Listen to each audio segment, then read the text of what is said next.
नमस्कार, आप देख रहे हैं पंचतत्व और मैं हूं आपके साथ पूजा। राहुल गांधी भी मन की बात ही करते हैं, लेकिन प्रधानमंत्री नरेंद्र मोदी के कार्यक्रम की तरह उसे ये नाम नहीं दिया गया है। जिस तरह से हाल फिलहाल वो ऐश्वर्या राय और अमिताभ बच्चन से लेकर बनारस के युवाओं को शराबी की तरह पेश कर रहे हैं और पत्रकार से उनकी जाति पूछ रहे हैं, वो उनके लिए हद से ज्यादा नुकसानदेह साबित हो सकता है। और सिर्फ ये एक्ट ही नहीं, हाल की उनकी राजनीतिक गतिविधियां मिलती जुलती ऐसी ढेरों तस्वीरें पेश करती हैं। कन्याकुमारी से कश्मीर तक भारत जोड़ो यात्रा पूरी करके राहुल गांधी ने खुद को एक तोहमत से उबार लिया था, लेकिन उनके एक लेटेस्ट फैसले ने फिर से उसी जगह पहुंचा दिया है।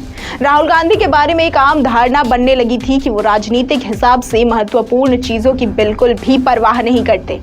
ऐसे कई मौके देखे गए हैं जब राहुल गांधी महत्वपूर्ण काम बीच में ही छोड़कर विदेश दौरे पर निकल जाते हैं। पिछली बार जब किसानों का आंदोलन चरम पर था, कांग्रेस का स्थापना दिवस समारोह छोड़कर वो विदेश यात्रा पर चले गए थे। और ऐसा ही झारखंड चुनाव के बीच भी देखने को मिला था, जब वो अपनी एक रैली छोड़कर बाहर चले गए। यहाँ तक कि जब प्रशांत किशोर कांग्रेस को फिर से खड़ा करने को लेकर महत्वपूर्ण प्रेजेंटेशन दे रहे थे, राहुल गांधी जल्दी से एक चक्कर लगाकर आ गए। तब राहुल गांधी का कहना था कि उनको मालूम था कि प्रशांत किशोर पीछे हट जाएंगे। ये तो अच्छी बात है कि अब ममता बनर्जी भी नरमी दिखा रही है और कांग्रेस के साथ गठबंधन का संकेत दे रही है। उत्तर प्रदेश में समाजवादी पार्टी के साथ गठबंधन फाइनल होने के बाद आम आदमी पार्टी से उम्मीद तो बंधी ही है। तृणमूल कांग्रेस ने भी सीटों के बंटवारे जैसे चुनावी समझौते के लिए दरवाजे खोल दिए हैं।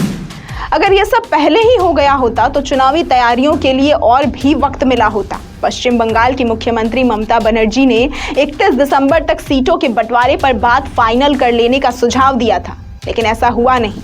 समाजवादी पार्टी के साथ चुनावी गठबंधन की आधिकारिक घोषणा से पहले खबर आ रही थी कि मुरादाबाद, बिजनौर और बलिया सीट पर पेच फंसा हुआ है। गठबंधन फाइनल हो गया तो सामने आया कि कांग्रेस को वाराणसी की सीट भी मिली है।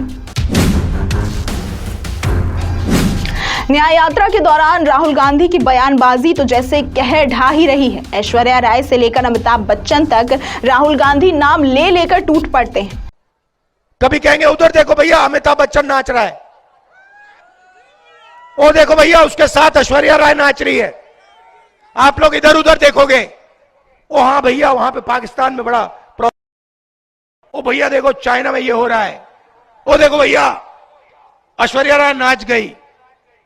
मीडिया में आपको यही दिखेगा। 73% की मीडिया में बात नहीं होगी। अगर मन में किसी के प्रति कोई गुस्सा है तो उसे राजनीतिक हितों को ध्यान रखते हुए रोका भी जा सकता है, गुस्से पर काबू भी पाया जा सकता है। लेकिन अगर सलाहकार ऐसे काम करा रहे हैं तो उनकी समीक्षा होनी चाहिए कि आखिर वे कांग्रेस को मुसीबत से उबार रहे हैं या राहुल गांधी को उल्टे सीधे पर्चे थमाकर पार्टी को डुबाने में लगे हुए हैं।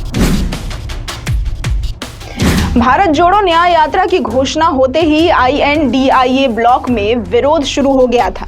ये दलील दी जा सकती है कि चूंकि नीतीश कुमार ने पहले से ही बीजेपी के साथ जाने का मन बना लिया था, इसलिए JDU नेता KC त्यागी न्याय यात्रा को लेकर विरोध प्रकट कर रहे थे। लेकिन उनका सवाल तो यही था कि न्याय यात्रा कांग्रेस क्यों निकाल रही है? INDIA ब्लॉक के बैनर तले ऐसा क्यों नहीं हो रहा है? एक घोषणा ही तो करनी थी। ये भी उतना ही आसान था जितना न्याय यात्रा का रूट बदलना या उसकी अवधि में बदलाव करना या फिर बीच में रोककर राहुल गांधी का विदेश दौरा कर लेना। कांग्रेस छोड़कर जाने वाले सीनियर नेताओं में नया नाम महाराष्ट्र के पूर्व मुख्यमंत्री अशोक चौहान का है। उनको भी बीजेपी ने ज्योतिरादित्य सिंधिया की तरह स्वागत के साथ राज्यसभा भेज दिया है। अब ये सवाल उठता है कि क्या वो कांग्रेस के लिए किसी काम के नहीं थे?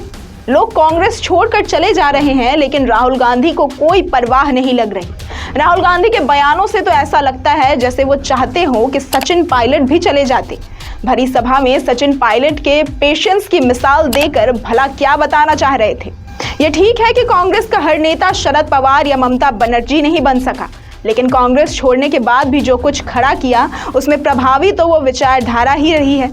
राहुल गांधी विचारधारा के नाम पर क्षेत्रीय दलों के साथ अछूतों जैसा व्यवहार करते हैं, लेकिन लगता है कि वो विचारधारा को लेकर भी वैसे ही दावे करते हैं जैसे कांग्रेस के नेता उनके शिव भक्त होने का दावा करते हैं।